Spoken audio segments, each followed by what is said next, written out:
Next, I want to talk about the question of the debate on Scottish independence and the referendum coming up from a general humanist perspective. I've talked about it from religious perspectives, most recently under the Jewish perspective.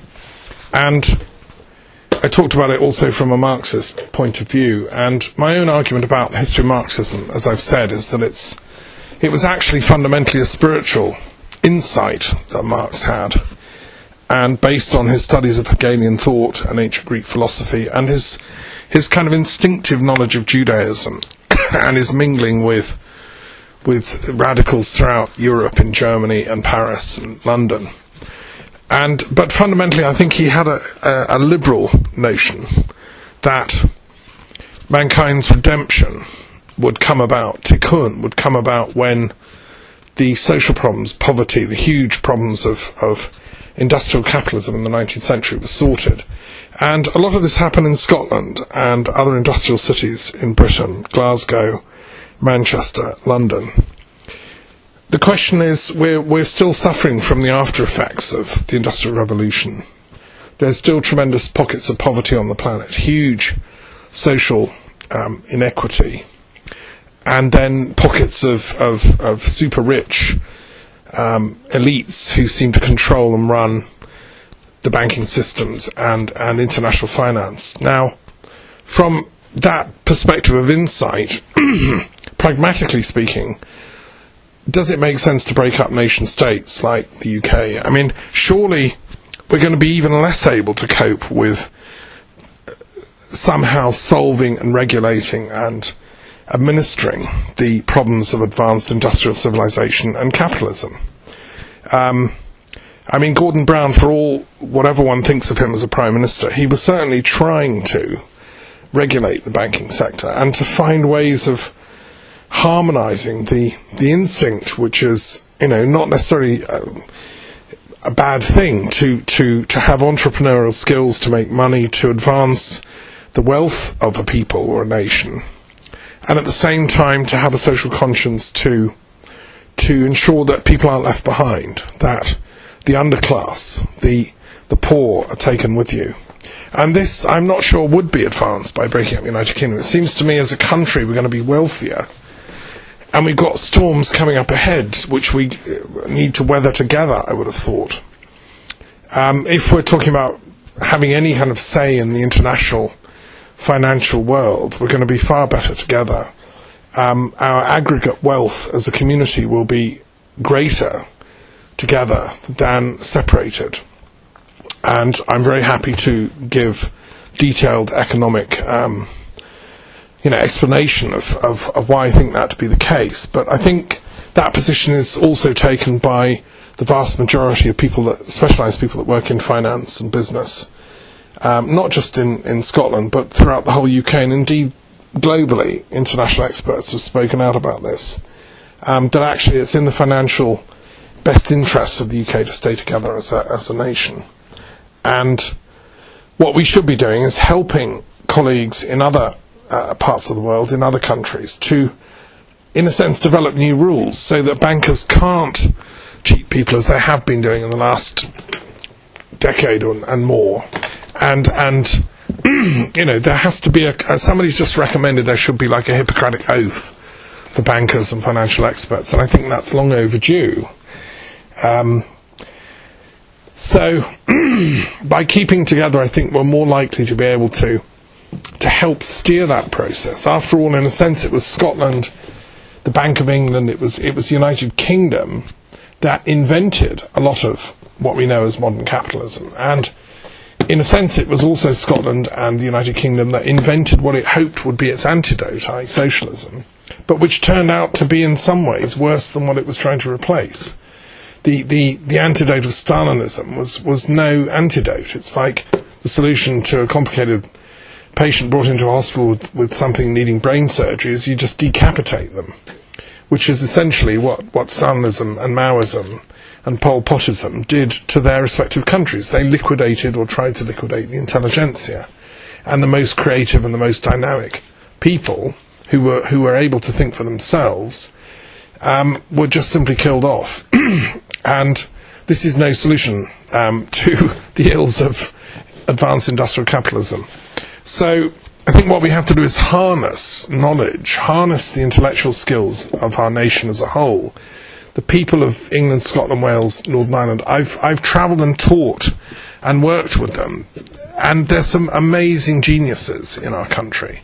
There's young geniuses coming through, the new generation of Bransons, and the new Isambard Brunels, and the new James Watts. We need people to invent ways of tapping into free energy and gravity machines. We need people to come up with social, innovative projects that can solve the many social problems we're facing as a world and as a country.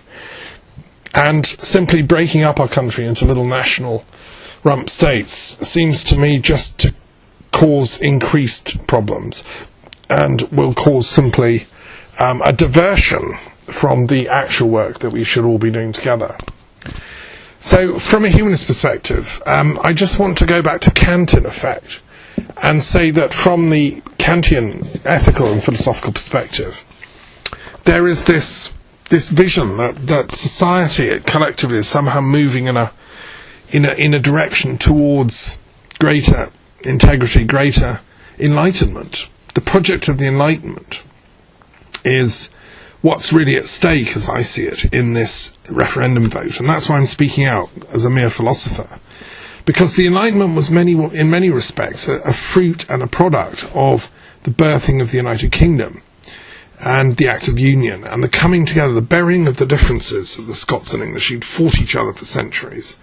And the Welsh and the Irish at that time were fully on board in the project. And there was an amazing flourishing of ideas in the United Kingdom. People like Voltaire, the philosophers of France, looked to Britain as an example of a tolerant society in which creative genius was enabled to flourish, and entrepreneurial, innovative ideas were being brought to the fore through the technological industrial revolution and the engineering skills. Now, I think this is still going on. I think we need a new enlightenment. We need a new industrial revolution.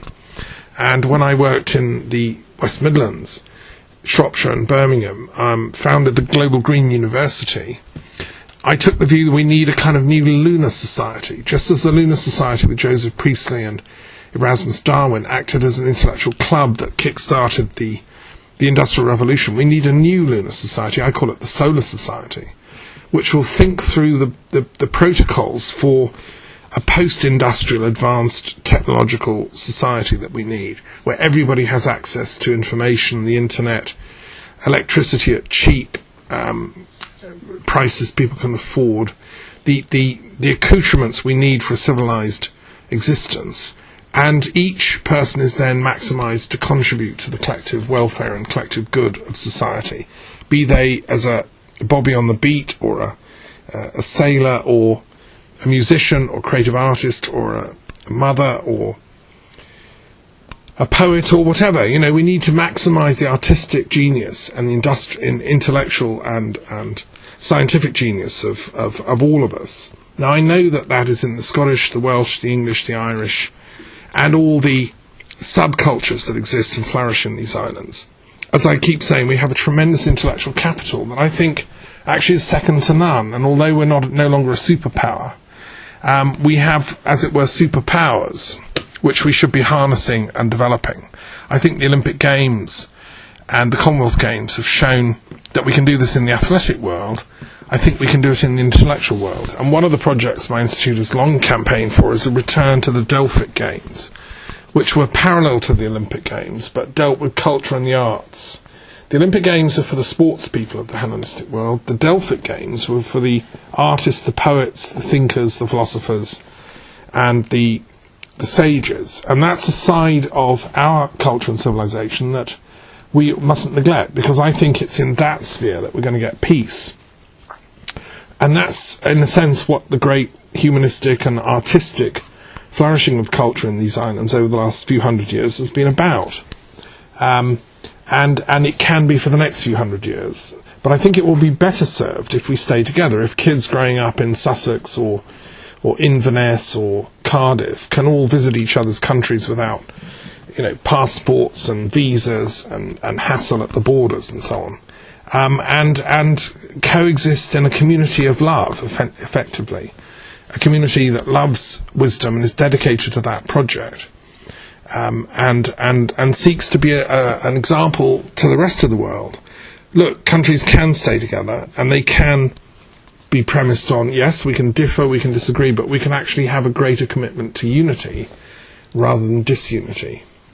Now, where would Kant stand in this? Well, I've already said that in terms of his ethical treatise on the idea of the categorical imperative, I think he would eschew actions that, if they were replicated, would cause disaster throughout the planet. And I think this breaking up of nations, which is really what we're being offered here, even if it's presented in a kind of nice way, what's actually at stake here is a kind of surgery. It's a breaking up of nations, a creating of a totally separate legal entity to be called Scotland. And as I said, Kant, from a categorical imperative point of view, would say, well, hang on, this is the step of a road that is going to encourage us to happen in Spain and in Italy and in many other countries in the world. It already happened in Yugoslavia. We've seen how disastrous this is. It already happened in the former Soviet Union, and we've seen how disastrous it's been in relation to Ukraine. No thank you. As a philosopher, one has an ethical duty not to go down that route. And to stick for the notion, I think as I said, I'm a World Federalist, I've served with the Association of World Federalists. I think we should be moving more in a direction of an integrated global society. And the great nations of the world should come together and make a kind of peace treaty, a perpetual peace treaty. That's what Kant wanted.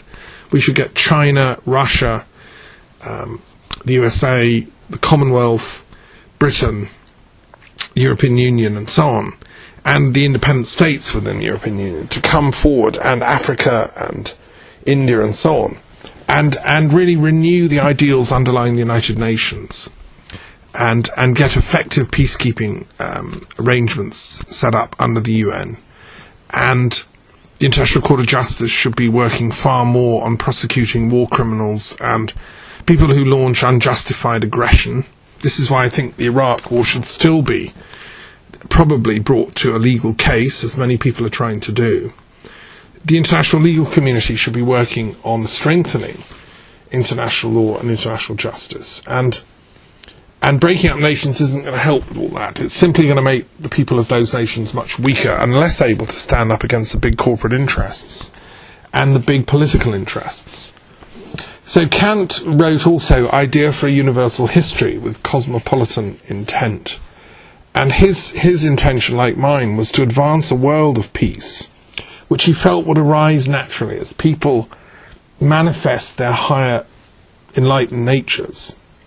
And he hoped that history would show essentially how that is happening. I'm quoting, "No matter what conception one may form of the freedom of the will in metaphysics, the phenomenal appearance of the will, i.e. human actions, are determined by general laws of nature like any other event of nature. History is concerned with telling about these events. History allows one to hope that when history considers in the large the play of the freedom of the human will, it will be possible to discover the regular progressions thereof. Thus, it is to be hoped that what appears to be complicated and accidental in individuals may yet be understood as a steady, progressive, though slow evolution of the original predispositions of the entire species. Thus marriages, the consequent births and the deaths, since the free will seems to have such a great influence on them, do not seem to be subject to any law according to which one could calculate their number beforehand. Yet the annual statistical tables about them in the major countries show that they occur according to stable natural laws. It is like the erratic weather, the occurrence of which cannot be determined in particular instances, although it never fails in maintaining the growth of plants, the flow of streams, and other of nature's arrangements at a uniform, uninterrupted pace. Individual human beings, each pursuing their own ends according to their own inclinations, and often even against one another, and even entire peoples against each other, rarely unintentionally promote, as if it were their guide, an end in nature which is unknown to them. They thus work to promote that which they would care little for if they knew about it. And he continues to say that since men in their endeavours do not act like animals merely according to instinct, nor like rational citizens of the world according to an agreed plan, no planned history seems to be possible, as in the case of bees and beavers. It is hard to suppress a certain disgust when contemplating men's action upon the world stage, for one finds, in spite of apparent wisdom and detail, that everything, taken as a whole, is interwoven with stupidity, childish vanity, often with childish viciousness and destructiveness. In the end, one does not know what kind of conception one should have of our species, which is so conceited about its superior qualities. Since the philosopher must assume that men have a flexible purpose of their own, it is left to him to attempt to discover an end of nature in this senseless march of human events. A history of creatures who proceed without a plan would be possible in keeping with such an end. The history would proceed according to such an end of nature. We shall see whether we can succeed in discovering a guide to such a history. We shall leave it to nature to produce a man who would be capable of writing history in accordance with such an end. Thus, nature produced a Kepler who figured out an unexpected way of subsuming the eccentric orbits of the planets to definite laws, and a Newton who explained these laws by a general cause of nature. Now, that's a marvellous passage, and Kant is bemoaning human stupidity and ignorance and violence and so on, and one sees that all around now. And in August 2014, wars in Gaza and Palestine, in Syria, expressions of barbarism and violence that are unbelievable. I think Kant would be pulling his hair out in despair at human ignorance, and the same in Iraq and Afghanistan and many other parts of the world. The question, however, he's saying is what might we make sense of? What are the general laws of human nature that might be operating here through history? And in a sense, what I try to do in my own doctoral research, building on these questions, is to look at the notion of transpersonal history. As some of you familiar with my work as a historian would realise, that I've been interested in noetic history, the history of ideas, as developed by A.O. Lovejoy and John Plamenatz and so on, but not only in political ideas, developed also to look at religious ideas and the interactions between political and religious ideas over the centuries, indeed over the millennia, and then taken to another level to look at the noetic ideas and the evolution of consciousness that takes place in human beings when they reach a state of advanced evolution, at the point at which they become altruistic and, dare we say it, enlightened. So there have always been great saints in each culture and civilization on the planet who've touched these spheres of love and altruism and compassion. And like bodhisattvas in the Buddhist tradition or the great saints of Christianity, they stand for that possibility within all of us, that we can each reach a place of enlightenment in which love and non-violence and truth and compassion become the mainstays of our social interactions. Now, that's the goal, and I share that goal with Kant. I share it with the philosophers of the Enlightenment. That's what they wanted, and not just in the European Enlightenment, but that's what philosophers of history in all the great civilizations have wanted. And if you study, for example, excellent text by Elliot Deutsch, who teaches comparative philosophy at Hawaii University, A Companion to World Philosophies, published by Blackwell back in 1999, he edits an overview including Chinese philosophy, Indian, Polynesian, African, Buddhist, Islamic, and so on. And in each of these there is this understanding that there is this possibility in human nature to attain that enlightenment principle, which I studied in a book on the comparative nature of enlightenment. The only question I'm interested, therefore, in politically, and why I'm addressing this topic about the independence debate, is which structure, if I'm going to vote for a continued United Kingdom or I'm going to vote for a totally separate country, which structure is most likely and most conducive to to enable the largest number of people to continue to reach states of enlightenment and altruism and compassion and peace and non-violence, and which outcome is more likely to encourage people to reach states of egotism and violence and hatred and so on. And when I look at the choices, I have to say that and what I think has emerged from this study is that by keeping the United Kingdom together, but making a serious commitment to improve it, by having a serious look at our constitutional arrangements, by perhaps changing the various things in the structure of the United Kingdom governance systems, and then developing inter-party coalitions that can really develop our thinking around peace issues, and putting a timetable for the British people in a national referendum about by when we want to get rid of our nuclear weapons, and then telling the diplomats in the Foreign and Commonwealth Office, well, this is the terminus ad quem. 2050, there will be no more nuclear weapons in the UK. You have to get a global general disarmament treaty set up by then, rather than just continuing to cruise on goodwill as if it's somehow nature's intent that a small little club should always retain these super weapons and nobody else be entitled to it. No, ethically, that stance is unacceptable.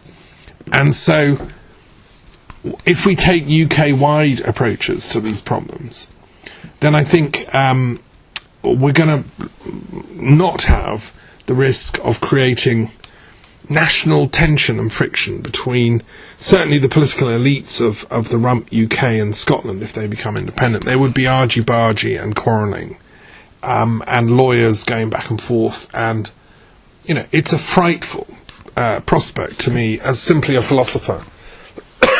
And I think ethically it would be an absolute nightmare. So what I want to do now is I think this position isn't only of interest to religious thinkers, and I've explained how I think within different religious communities it would make sense to keep the UK together, and how it's done on the whole a fairly good job as nations go, but could improve. I just want to talk about it from a scientific perspective briefly. The international community of scientists, the work of the Royal Society, the work of the institutions of academia and scientific exchange among professional bodies such as chemists and physicists and mathematicians and so on, I think will be greatly enhanced by retaining the United Kingdom. The kind of intellectual cooperation that goes on in academia is vital. And, for example, just to take one example, one of the great mathematicians who developed the peace sciences was a man called Fry Richardson, who was a Quaker. He worked in Britain. He helped design the mathematics which makes the work of the Met in forecasting weather patterns, which is something that Kant ironically says can't be done. Well, Fry Richardson worked out how you might be able to, and his formulae still underlie the forecasting processes of the Met. And he was someone who retired up to Scotland and came to live very close to where I am in Argyll, at Kilmoon, and wrote papers about war and peace, power in the League of Nations, the mathematical psychology of war. He published in 1919, and the statistics of deadly quarrels, how it is that quarrels break out, and what can be done about it. The Distribution of Wars in Time was a paper he wrote in 1945. He addressed the problem of chaos, international and intermolecular, published in Nature. The question of arms and insecurity, published in 1947. The persistence of national hatred and the changeability of its objects, published in the British Journal of Medical Psychology in 1949. And the psychological factors of peace and war. He did a chapter on threats and security. And he was a genius, way ahead of his time. Now, at the University of Lancaster for many years, there was a centre for peace research and conflict research associated with Richardson's name, the Richardson Institute, which used to be directed by a friend of mine, Maurice Bradley, and then the late Paul Smoker, who was one of the founders of Peace Studies and helped set up my institute, who's also dead now. Now, these people, to me, true science transcends national boundaries, and I don't want to have a visa to go and visit a colleague at the University of Lancaster, or to come and give a talk at the University of Glasgow, which I've done in the past, or to go and speak at Inverness or Aberdeen or wherever. And to me, true science is an international project. And what's so beautiful about United Kingdom is that it has encouraged some of the greatest scientists in the history of man to live here. Look at the work of Napier or Newton, or Francis Bacon. We have a heritage of science in this country that is equivalent to any other country in the world. And rather than breaking up our country, we should be increasing the profile of science. We should have a Minister of Science in the Cabinet, in my opinion, and we should be giving more funding to the work of the creative geniuses of the next generation of great scientists. And we should stop wasting time on this proposal that we're going to break up our country and fill our lives with petty form filling invented by bureaucrats who have no genuine ideas of their own. All they do is to simply regulate, monitor, and interfere. Now, I'm sorry, but the politicians that are proposing that the UK be broken up, the kind of people that I've seen operating on this, are not great thinkers. They're not great scientists. They're not, they haven't thought this through. They're working for their own petty nationalist agendas and the advancement of their own little empires. And I don't see knowledge and wisdom and learning and an understanding that those are the most important goals, the advancement of enlightenment, as being at the fore of their agendas. I see the advancement of a kind of emotionally driven desire to destroy a country, which actually certainly needs improvement, of course, but it certainly doesn't need destruction. That's decapitation is not the solution to someone needing brain surgery. So, from a scientific perspective, and there have been scientists now beginning to speak out about this. I mean, obviously scientists don't like taking sides in politics. We're not political by nature. Science is itself an objective intellectual task. But nevertheless, one does have to speak out because science is about truth. And economists and scientists are now saying, no, this would be a disaster for the United Kingdom. The way that universities work, the way they're funded, and the way that research is funded nationally through UK funding councils and so on, would be jeopardised. And, with all due respect, the whole thing has not been thought through, and it simply would be a disaster.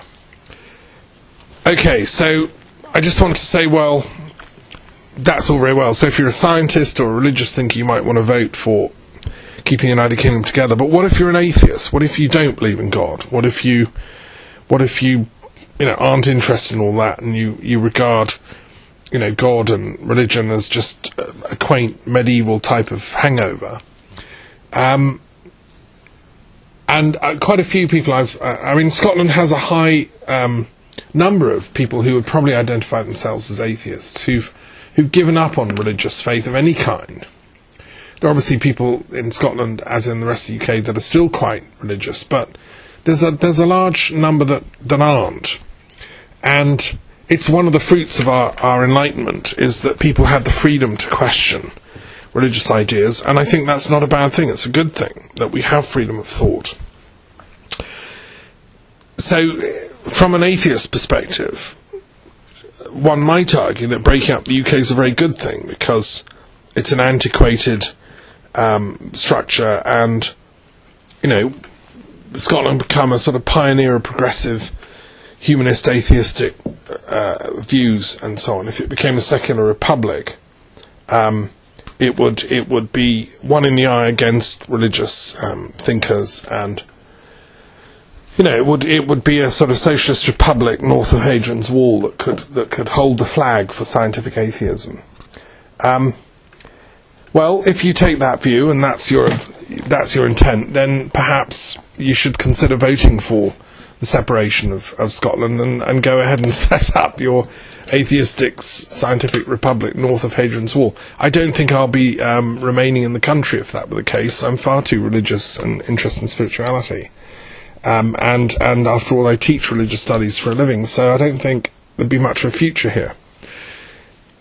If, however, you're an agnostic, or you're someone that genuinely, like many people, many students, teachers, and the younger generation, ultimately we don't know the absolute truth about metaphysical assertions, the existence of God or the goddess or the gods. And many highly intelligent people take the view that there may not be a God. There may not be some sort of ultimate personality behind all of reality. There are nuances that one can take in these positions, and this is why I've sketched them out in my periodic table of the world's religious and philosophical traditions. In the humanist boxes, there are a large number of positions one can take, and there are different areas and realms of expertise that open up to agnostic and thinking people that don't want to be put in a kind of religious box. So, however, I would argue that from an atheistic perspective, if you don't believe in divine order, if you don't believe in a creative intelligence behind the universe, any kind of God entity, nevertheless one surely wants to believe in human intelligence and our capacity to sort out our social and political and economic problems. One has to be some kind of a humanist, I think, if one takes an atheist position. And of course there's atheists in other traditions, not just Western thought, in Chinese and Indian philosophical traditions. It's a minority position, but it exists. Now, I would have thought it makes sense from an atheist perspective to keep together a country that by and large has worked for its people, has produced freedom of thought, freedom of religion, actually allows atheists to take adverts on buses and say there is no God, that allows people like Richard Dawkins to work and milk the lecture circuit and get paid a fortune, that enables atheists to speak on the BBC and have a prominent place in intellectual marketplaces throughout the country. And to hold prominent positions in academia and education. From an atheist perspective, the UK is actually a bit of a promised land, because we're so tolerant, because we have a huge intellectual history of humanist thinkers, and Scotland has contributed to that. People like David Hume and many others have paved the way for making it possible to be sceptical. And I think that's incredibly important, that we stick together and honour the diversity of views that exist in our culture.